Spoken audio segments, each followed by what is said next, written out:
നമസ്തേ.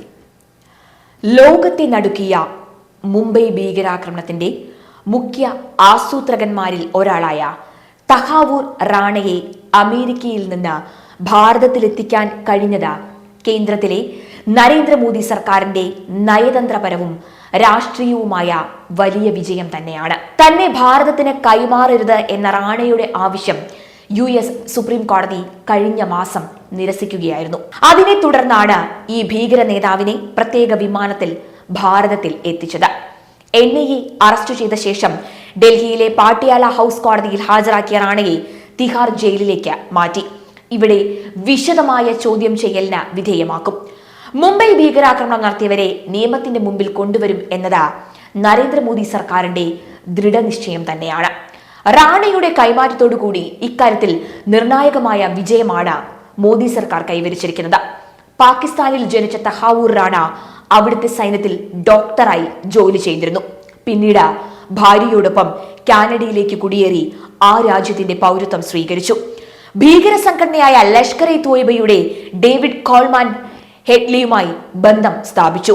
ലഷ്കർ-ഇ-തോയ്ബ പാകിസ്ഥാനിൽ സംഘടിപ്പിച്ച ഭീകര പരിശീലന ക്യാമ്പിൽ ഇരുവരും പങ്കെടുത്തു. ഇതിനുശേഷമാണ് ഭാരതത്തിന്റെ വാണിജ്യ തലസ്ഥാനമായ മുംബൈയിൽ ഭീകരാക്രമണം സംഘടിപ്പിച്ചത്. അമേരിക്കയിൽ അറസ്റ്റിലായ ഹെഡ്ലിയെയും ഇനി ഭാരതത്തിന് വിട്ടുകിട്ടേണ്ടതുണ്ട്. പാകിസ്ഥാനിൽ നിന്ന് കടൽ കടന്നെത്തിയ ഒരു സംഘം ഇസ്ലാമിക ഭീകരർ മുംബൈയിലെ CST railway station, Tata Oberoi ഹോട്ടലുകൾ, കാമ ആശുപത്രി, ജൂത കേന്ദ്രമായ നരിമാൻ ഹൌസ് എന്നിവിടങ്ങളിൽ പൈശാചികമായ അക്രമം അഴിച്ചുവിട്ടത്. അജ്മൽ കസബ് ഉൾപ്പെടെയുള്ള ഭീകരർ നടത്തിയ 60 മണിക്കൂർ നീണ്ടുനിന്ന വെടിവെപ്പിൽ 175 പേരാണ് അന്ന് കൊല്ലപ്പെട്ടത്.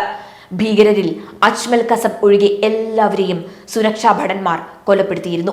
ജീവനോടെ പിടികൂടിയ കസബിനെ കോടതി വിചാരണ ചെയ്ത തൂക്കിലേറ്റുകയായിരുന്നു. കേന്ദ്രത്തിലും മഹാരാഷ്ട്രയിലും കോൺഗ്രസ് നേതൃത്വം നൽകുന്ന UPA സർക്കാർ ഭരിക്കുമ്പോഴാണ് മുംബൈ ഭീകരാക്രമണം നടന്നത്. രഹസ്യാന്വേഷണ വിവരങ്ങളെ അവഗണിച്ചാണ് ആക്രമണത്തിന് വഴിവെച്ചത്. ഉത്തരവാദിത്വം ഏറ്റെടുത്ത അന്നത്തെ പ്രതിരോധ മന്ത്രി AK ആന്റണി രാജിവെക്കണമെന്ന ആവശ്യം ഉയർന്നു എങ്കിലും കോൺഗ്രസ് അത് നിരസിക്കുകയായിരുന്നു. ആക്രമണ സമയത്ത് കേന്ദ്ര ആഭ്യന്തരമന്ത്രിയായിരുന്ന ശിവരാജ് പാട്ടീൽ മാറി മാറി വസ്ത്രം ധരിച്ച് സംഭവ സ്ഥലത്ത് പ്രത്യക്ഷപ്പെട്ടത് വലിയ വിമർശനത്തിന് ഇടയാക്കിയിരുന്നതാണ്. ഭീകരാക്രമണത്തോടുള്ള കോൺഗ്രസ് ഭരണകൂടത്തിന്റെ അലസതയ്ക്ക് തെളിവായിരുന്നു ആ സംഭവം. അതേസമയം അന്ന് ഗുജറാത്ത് മുഖ്യമന്ത്രിയായിരുന്ന നരേന്ദ്രമോദി സംഭവ സ്ഥലത്തെത്തി ജനങ്ങൾക്ക് ആത്മവിശ്വാസം നൽകുകയുണ്ടായി. മനുഷ്യ കശാപ്പുകാരനായ അജ്മൽ കസബിനെ തൂക്കിലേറ്റുന്നതിനെതിരെ ചില ഇസ്ലാമിക മത മൗലികവാദികളോടൊപ്പം ചേർന്ന് നിൽക്കുന്ന നിലപാടാണ് കോൺഗ്രസ് അന്ന് കൈക്കൊണ്ടത്. പ്രധാനമന്ത്രി എന്ന നിലയ്ക്ക് നരേന്ദ്രമോദി നടത്തിയ ഇടപെടലുകൾ തന്നെയാണ് റാണയുടെ കൈമാറ്റം ഇത്രയും വേഗത്തിലാക്കിയത്.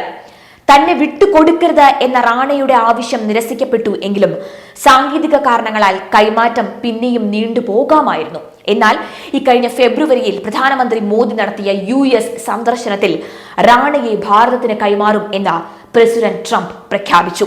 അതിനെ തുടർന്നാണ് നടപടികൾ പൂർത്തിയാക്കി ഭീകരനെ ഭാരതത്തിലേക്ക് എത്തിച്ചിരിക്കുന്നത്. മുംബൈ ഭീകരാക്രമണം സംബന്ധിച്ച നിരവധി രഹസ്യങ്ങൾ ഇനിയും പുറത്തു വരാനുണ്ട്. തഹാവൂർ റാണയിൽ നിന്ന് അത് ലഭിക്കും എന്നാണ് അന്വേഷണ ഏജൻസികൾ കരുതുന്നത്. ആക്രമണത്തിന് മുൻപ് റാണ പല പ്രാവശ്യം കൊച്ചി സന്ദർശിച്ചതായി സ്ഥിരീകരിക്കപ്പെട്ടിട്ടുള്ളതാണ്. ഇത് എന്തിനു വേണ്ടിയായിരുന്നു എന്നും ആരെയൊക്കെയാണ് അയാൾ കണ്ടതെന്നും അറിയേണ്ടതുണ്ട്. ഇസ്ലാമിക ഭീകരവാദവുമായുള്ള കേരളത്തിന്റെ ബന്ധം ഇതിലൂടെ മനസ്സിലാക്കാൻ സാധിക്കുമെന്നതിൽ തർക്കമൊന്നും തന്നെയില്ല.